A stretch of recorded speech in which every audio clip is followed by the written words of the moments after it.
Welcome back to the Homeless But Human podcast. This is part 2 of the foundation of true friendship. People of Creston City, people everywhere around the world, this is David Christopher Pacheco. Hi, my name is Kimmy. My name is Arthur Ortiz. Been in Denver since 1973. Okay, so let's just talk in circles for a little bit. Just shoot the breeze a little bit. Now they see beyond what I look like and see what my actions are and say, hey, that is a good person. A lot of people say home is where the heart is, but my heart's in many places. It's just I don't know where home is. I'm curious to hear maybe a little bit more about the more difficult situations, because I imagine we have some listeners that are like, I've been forming a friendship or relationship with someone and I don't know how to get past this barrier. Like I have a repertoire with them. I have a relationship with them. Where they, I have their trust, but there's this one thing and I don't know how to like take that next step to get past it or to like call them higher. Just encouragement for people that are like in that place. Yeah, I think there are a lot of maybe mental obstacles for us when we get to the point in a friendship where like, I think this could be something more, or I think God is calling this another direction, but I have some reservations. Mm-hmm. Things like the belief that I can't make somebody upset. That is like somehow the antithesis of love and friendship. I think we're very afraid of that. That's huge, right? Because we're going to the streets, we're wanting to love our friends, and it can be so easy to make feelings over, like, well, I don't want to challenge them in that. I don't want to ask them to maybe go to, an AA meeting with me, or I don't want to encourage them not to sleep in and go to their, they may get mad at me, but it's a risk. Oh, yeah. Yeah, and I think our personal insecurities kind of come into play here, where we feel like we're responsible for everybody's feelings around us, or if somebody is, friendly with us and is happy and then goes to maybe not happy or not as enthused with us, that somehow is a failure or we're a failure, which I don't know. I kind of just think of this kind of comes back to our like security in the Lord, where we want to be a little bit detached from some of these outcomes and just like remain in the Father's love and remain in the truth. Like the scripture passages that come to mind is like Jesus' prayer to the Father, sanctify them in the truth. Your word is truth. We have to be willing to make mistakes. Maybe in our relationships, I mean, I'm encouraging us to go deeper first, right? Sam and Sophia both said that. But when we do call for higher, like maybe we are going to make a mistake, but it's like that forgiveness and that ability, just saying maybe, for those who are like, well, maybe I'm wrong. It's like, yeah, maybe you are, right? But we're not afraid of that, right? We're not afraid of that. Yeah, we're so conflict averse in like our society that it just like, I think it really puts a limit on like what friendships could be. Like conflicts, I think, are things that actually can really be an occasion to strengthen relationships. It's about working through the conflict and reconciling afterwards. That I think is so healing and so affirmative of like, whoa, we're secure. Like, whoa, we trust each other. We can make it through even this hard thing, this hard topic. Yeah. And, but it's always hard, who's comfortable with conflict? If you're comfortable with conflict, like something may be slightly off. Yeah. Or come and teach me. Or you were the most secure being ever. Yeah. Right. And this is coming from Sam. He sounded like an East Coaster. He's from Wisconsin. Like, come on, this is crazy. It's true. Breathe nice. No, and I think, it's like all of their different points they could dive into on deeper and higher. Like it really truly goes to knowing the person, then calling higher. But what other obstacles? I think this may be kind of the crux for many of us. Whether it's just someone on the streets, maybe it's someone in a shelter, or the spirit of poverty we see in loved ones or relationships or friends. Like these obstacles are serious. I think it's easy for us as humans to just make it about us. And say more. This mission is not about us.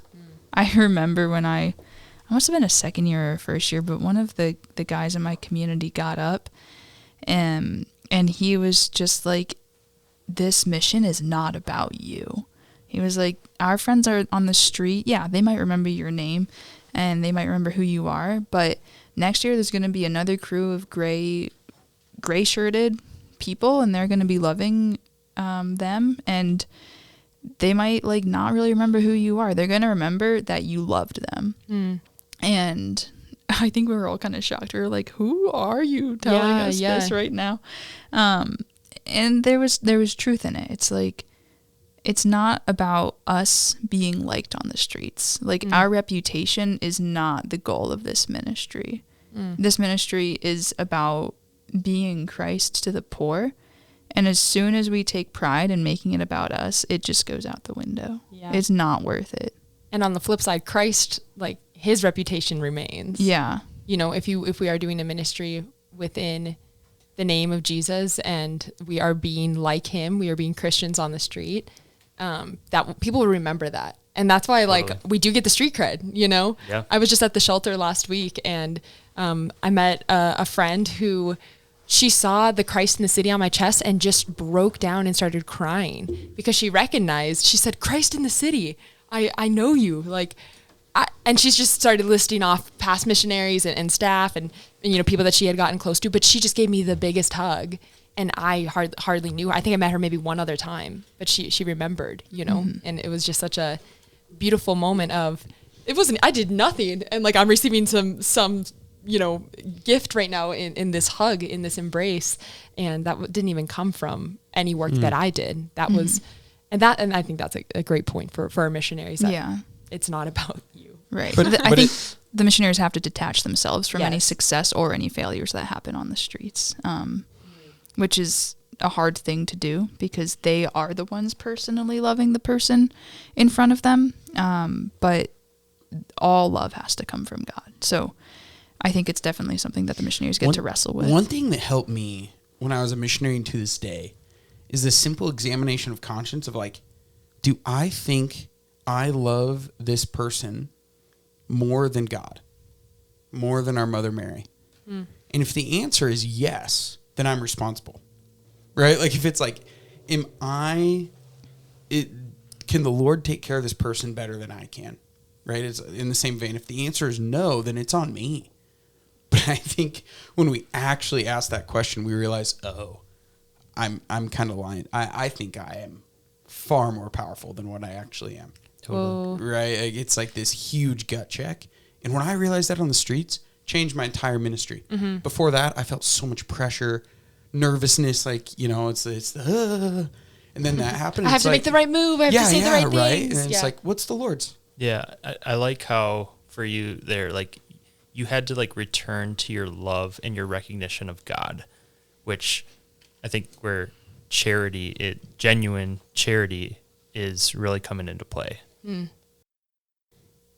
Are there any other obstacles that you share with the missionaries? Yeah, there's several others that we share, but they all kind of boil down to this one, that I'm only loving if another person feels loved, right? Which is a lie. Wow. Deeper. I think it's this idea that when we're loving, we're pursuing the genuine good of another. And we have that in mind, that motivates our words, our behaviors, our facial expressions, like everything. We have the good of the other in mind. And so what we often do is like look for feedback in the other person to know if we've been doing a good job. And so if somebody's upset, that means, we've done a bad job. Which of course we know, right, isn't true. To hear the truth of things or to be invited into something greater, kind of by definition is almost always stretching. It's almost always a little bit upsetting. Yeah. Which is conversion. And so like our definition of success can't be based on kind of the emotional response of the other, although that shouldn't be something that's ever discarded. Yeah, and it's just neglected. No, Right. We never neglected, but that alone is not the indicator that we've been responding to the Lord's call on how to pursue this person and how to love them well. And so I think that's pretty freeing to hear for a lot of the missionaries where, look, I don't have to make this person feel a certain way. What I'm charged with by the Lord is to go out and love them as best as I can, as best as I know how, and to kind of leave the rest to Him, and to let Him be my security and let Him be my reassurance. Yeah. This reminds me so much of a quote that I heard this summer from a priest, and it's stuck with me ever since I heard it, and it's been like ringing in my head this entire conversation. And it's a short phrase. The phrase goes, "Love without truth lies, and truth without love kills." And so it's like this combination that we need to have truth and love together to be a perfect missionary, like to be someone that you can't have love without truth, because then it would just be maybe like lying, or it would be making someone feel good or making yourself feel good. A very like worldly idea of love. Yes, this feel good type of love. Ooh, and that. You can't have truth without love, because then you will just demolish, and you won't see that person for a person with emotions and a person that has things that they feel, and that has, a background and circumstances. It's not compassionate. It's almost like going up to the homeless person and tell them they need to quit drinking and turn their life around. The first thing Sophia brought up. And they're like, what's my name? Do you know my name? Yeah, you don't even know who I am. Yeah. Right. Yeah. Which I think was where one of our mottos comes from, is like, people are not problems to be fixed, but they're persons to be loved. Yeah. So anytime we're just trudging forward with, the truth, and at the expense of the person, we're not really treating them as people to be loved. We're treating them as a project. Yeah, totally.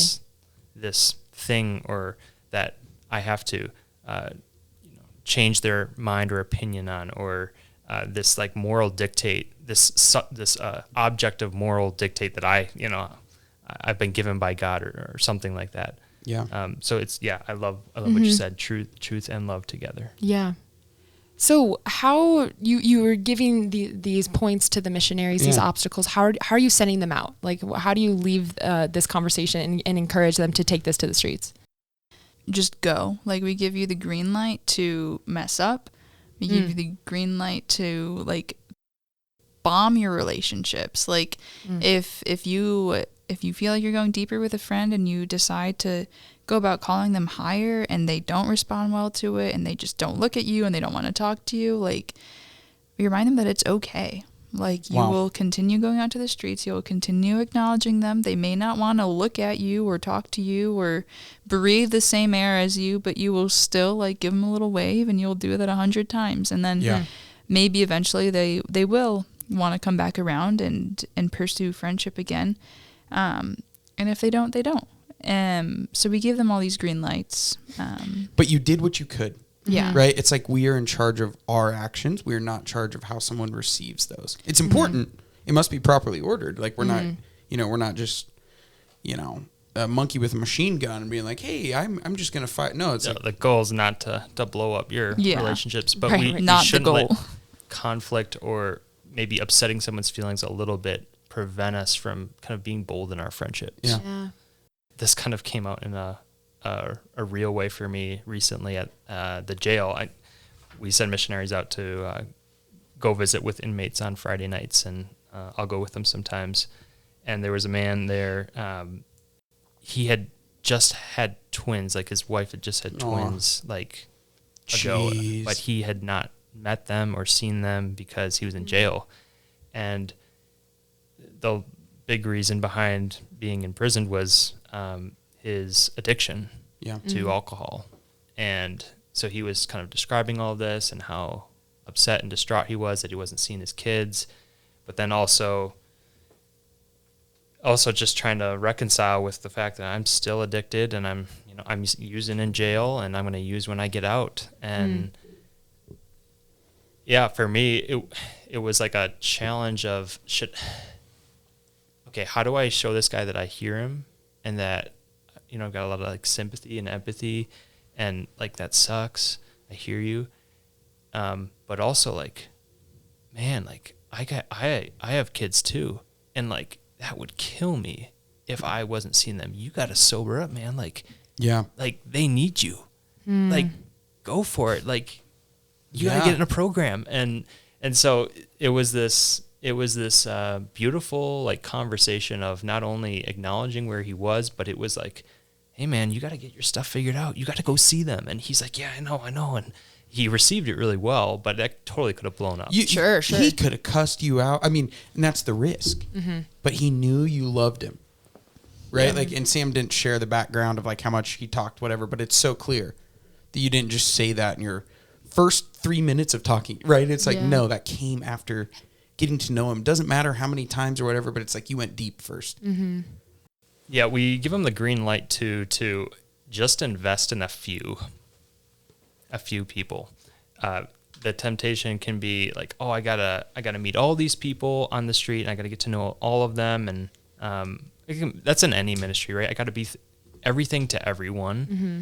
and at the end of the day, like, we just have limited resources. We have limited time. We have limited like emotional capacities, and so to pick a few people that you're going to invest in and go for it with them, and not feel like you gotta do it all, which is huge, right? Like it's we aren't no savior complex, right?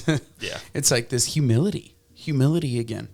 Yeah. I think the missionaries, they share a lot of stories on the street, and it can be easy to compare, and that's in any ministry, right? To compare. I got all these friends, we do all these things, but it takes a little humility to say, oh, I have one friend, and we spend a lot of time together, and he's my best friend, and that's it. But that might be all the Lord's calling you to pursue. Yeah. We give him the green light to evangelize. Let's go. Yeah.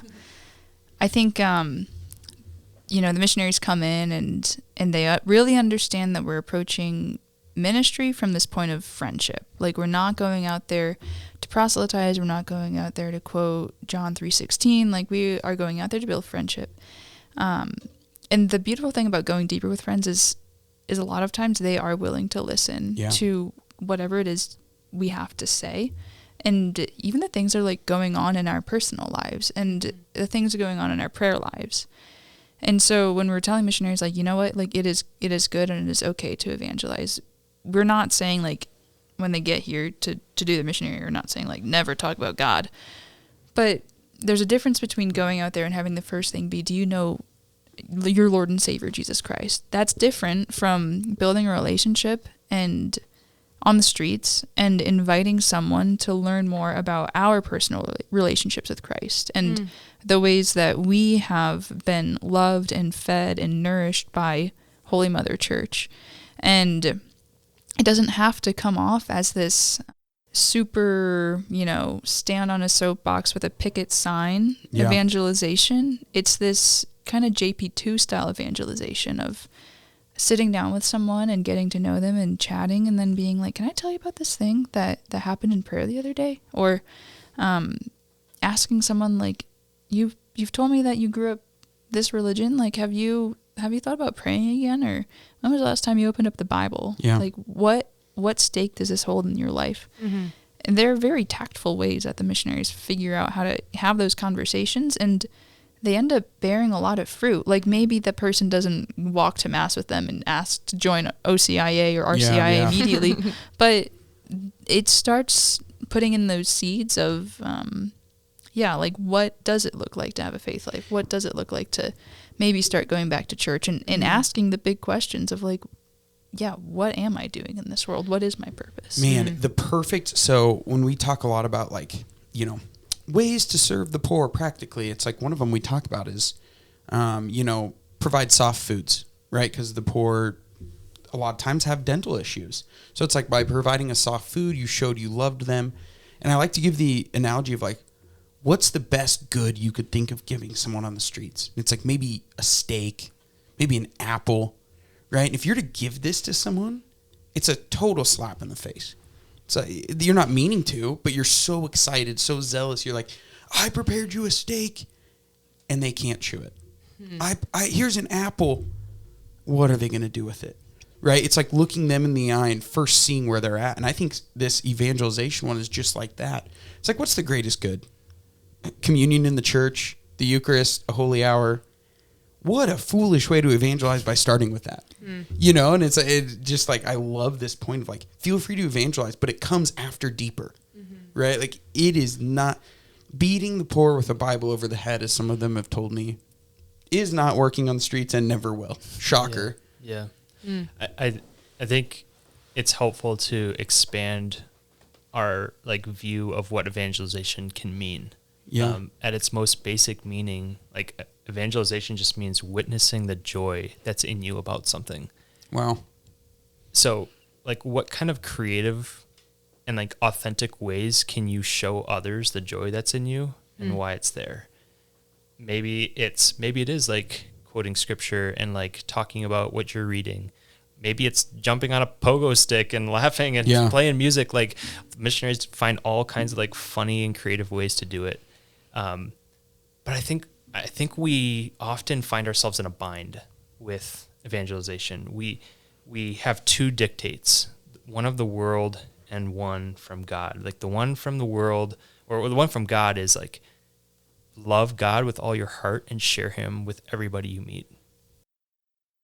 Okay, that's the moral imperative from God. Yeah.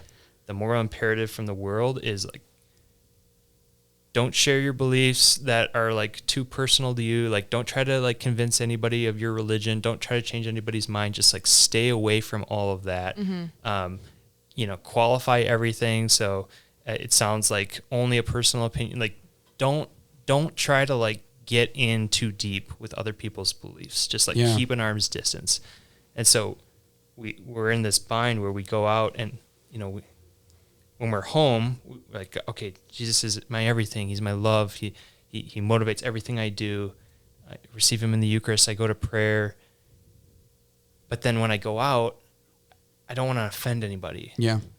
And so I myself find myself in this kind of bind where I'm often obeying the dictates of the world, the moral imperative of the world at the expense of this moral imperative from God to share him and share the truth and be authentic in the joy that's in me. Or I try to do halfway, like I do one halfway and the other halfway, and then I just feel anxious. Yeah. Right? I'm like, what am I supposed to do in this situation? And so the encouragement to the missionaries is go out there and be authentic. Yeah. Be authentically yourself, and that authentic self at this point of the year, at this point of your faith and your formation is Jesus is everything. He's your love. He's the love of your life. Like, now go and show that to others in an authentic and tactful way. Yeah, absolutely. Wow. I love that. I'm inspired, Sam. That's it. Like, that's mission, and that's what our mission is. And yeah, I'm inspired to hear this all over again myself. Yeah. Just to be so mindful of what is most important to us, and that is our faith, to do it tactfully, to do it for the sake of the other, and like to combine all these things into one. That's what mission is. And so even talk about this or all the other wonderful presentations you guys give. So yeah, I know the missionaries are very grateful to have you both. Yes, we all are very grateful to have you both. So, and I know our listeners are also grateful for this conversation. So thank you all to whoever tuned in today. We hope that you were encouraged by this conversation to go deeper, to go higher, and to make a new friend on the street, and not just leave it at service level, but to call them higher and call them deeper. And whoever that is in your life too, right? This applies to all. So thank you all, and God bless.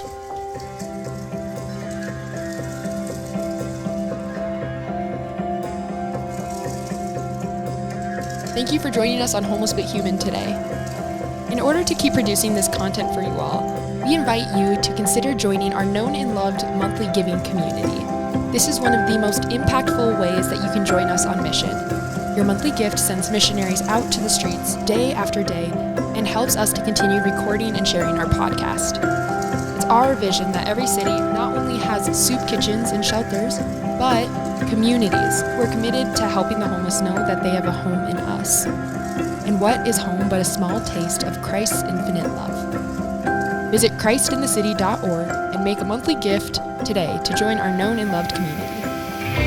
And if you enjoyed today's episode, do us a favor and go hit subscribe and leave a review. To get more involved with the mission, visit christinthecity.org.